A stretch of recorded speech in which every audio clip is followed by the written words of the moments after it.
इस वक्त की बड़ी खबर मेरठ से। मशहूर कवियत्री अनामिका जैन की फर्जी आईडी बनाकर ठगी का मामला।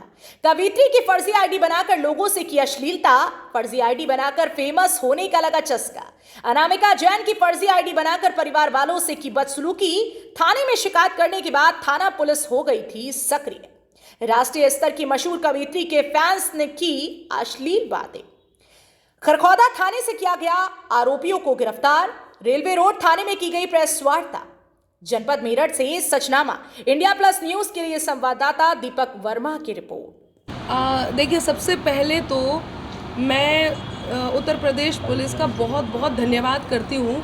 एक नारी को, एक महिला को सबसे बड़ी समस्या, चाहे वो रोड पे चलते हुए हो, चाहे घर में अकेले रहते हुए हो, अकेले सफ़र करते हुए हो, या सोशल मीडिया या किसी भी प्लेटफॉर्म पे जुड़ कर के हो, वो समस्या ये होती है कि वो सुरक्षित है या नहीं। तो मैं इस बात से आश्वासित हूँ कि हम कम से कम हमारे कहने पे, हमारे शिकायत करने पे एक्शन लिया गया और उस आरोपी को पकड़ा गया। तो मैं धन्यवाद करूँगी माननीय हमारे सीएम साहब का, योगी आदित्यनाथ जी का, प्रशासन का, शासन का बहुत बहुत धन्यवाद कि ये आश्वासन आज मिला है कि नारी सुरक्षित है।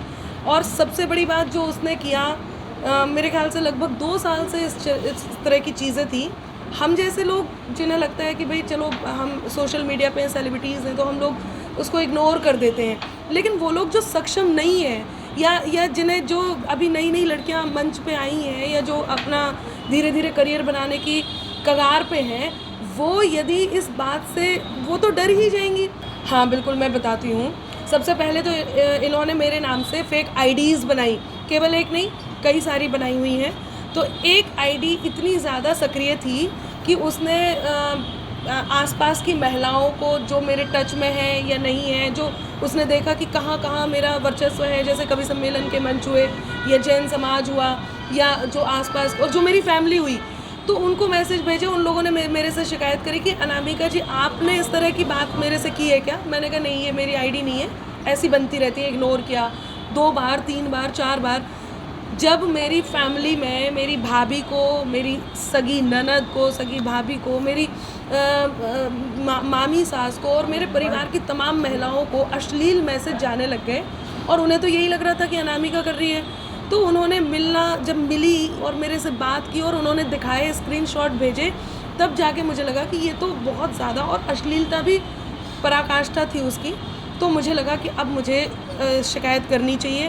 तो हमारी पुलिस ने तो खैर वाकई बहुत ज़्यादा सहायता की है और मेरी शिकायत पर उन्होंने तुरंत एक्शन लिया है और आज उसको अंदर किया है। एक और बात, मैं एक बार को फिर भी हम सोचते कि चलो ठीक है, ये सब चीज़ें होती रहती हैं, लेकिन ये करना इसलिए ज़रूरी था ताकि ये और इस तरह के और लोग, उन नारियों को जो अभी नई नई अपना करियर बना रही हैं या जो सोशल मीडिया पे काफ़ी समृद्ध हैं, प्रतिष्ठित हैं, उन महिलाओं के नाम से ना ये ठगी कर सकें, ना ये अश्लीलता फैला सकें और ना उनकी छवि ख़राब कर सकें, इन जैसे लोग, उन लोगों के लिए। तो ये भी एक कारण था पूरी तरह से। बल्कि एक बार मैसेंजर पे जो नंबर होता है, मैसेंजर से कॉल भी किया जाता है, मैसेंजर से हमने कॉल भी किया। सबसे पहले तो यही किया जाता है कि आप समझाते हैं, एकदम नहीं चले जाते हैं शिकायत करने।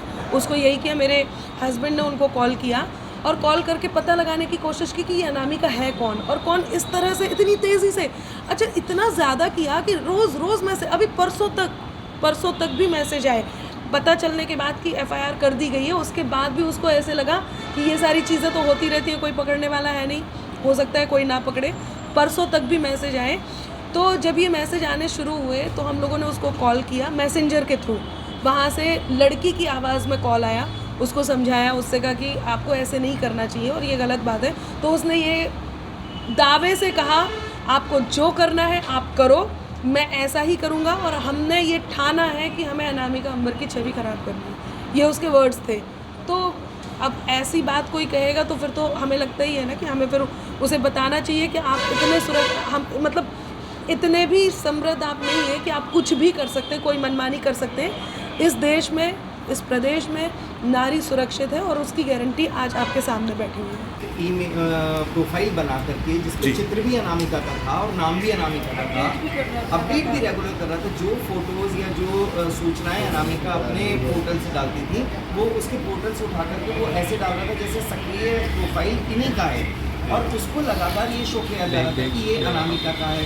अनामिका के जो फ्रेंड लिस्ट है उसमें से केवल महिलाओं को टारगेट करके उनको फ्रेंड रिक्वेस्ट भेजी गई। फ्रेंड रिक्वेस्ट भेजने के बाद चैटिंग शुरू हो जाती है। अनामिका का किसी के पास फ्रेंड रिक्वेस्ट जाए तो मैं नहीं समझता कि कोई इसको मना करेगा, तो वो एक्सेप्ट कर ली जाती थी। फिर उसके बाद वो जो चैट शुरू होती थी वो अश्लीलता की उन तमाम पराकाष्ठाओं को तोड़ने वाली थी, जो कि एक तरफ हम ये दावा कर रहे हैं कि 33% हम लोग आरक्षण महिलाओं को दें, और ऐसे में इस प्रकार के जो कृत्य हैं जो न केवल महिला को शोषित करने वाले हैं। आप ये देखिए, ये तो अनामिका थी जो लड़ पाई, वरना ऐसी कितनी सारी महिलाएं हैं जो केवल डर करके घर में बैठ जाती हैं कि अब हमें कुछ नहीं करना। उनके घर वाले ही उनको कहते हैं कि अब आवश्यकता नहीं है। इनफैक्ट हमारे समाज की कई सारी ऐसी महिलाएं हैं जिनको अश्लील मैसेज भेजे तो उन्होंने अपनी महिलाओं के ही प्रोफाइल बंद करा दिए, बोले कि अब आवश्यकता नहीं है। जब आपने अनामिका को ऐसे भेजा और उन्होंने ऐसे भेजा, अब जरूरत नहीं है आपको सोशल मीडिया पे आने की, घर में बैठिए। तो एक तरफ जहाँ पर हम लोग ये दावा कर रहे हैं कि 33% हम आरक्षण दे रहे हैं, वहाँ ये संरक्षण जो हम लोगों को मिला, जो लोग डरते हैं पुलिस में आने के लिए कि हम शिकायत नहीं करेंगे, कुछ नहीं होगा, आज एक बड़ा उदाहरण प्रस्तुत है कि नहीं, ऐसा नहीं है, कुछ नहीं होगा, बहुत कुछ होगा। आज सलाखों के पीछे है वो दोषी, वो जिसने ये बदतमीजी की। सोची समझी साजिश एक तय की जा रही है कि अनामिका का विरोध करना है। अभी पिछले दिनों एक प्रकरण और आया जिसके संदर्भ में हमने एक और FIR की है। वो अनामिका एक बहुत छोटी सी टिप्पणी उन्होंने की भोपाल में जाने के बाद राजा भोज की प्रतिमा के सम्मुख खड़े होकर के, जो कि प्रचलित मुहावरा हिंदी का था, कहाँ राजा भोज कहाँ गंगू देवी, उसके ऊपर अनामिका ने टिप्पणी की। तो जो लोग एंटी नेशनल सोच वाले लोग हैं, उन लोगों ने राष्ट्रवाद के जो विचारधारा के विरुद्ध लोग हैं, उन लोगों ने अनामिका को टारगेट करके कितना बड़ा पूरे के पूरे देश में आंदोलन जैसा छेड़ दिया कि हम लोगों को गुहार करनी पड़ी अपनी सुरक्षा की। तो इस समय पूरी तरीके से टारगेट हम लोगों को किया जा रहा है।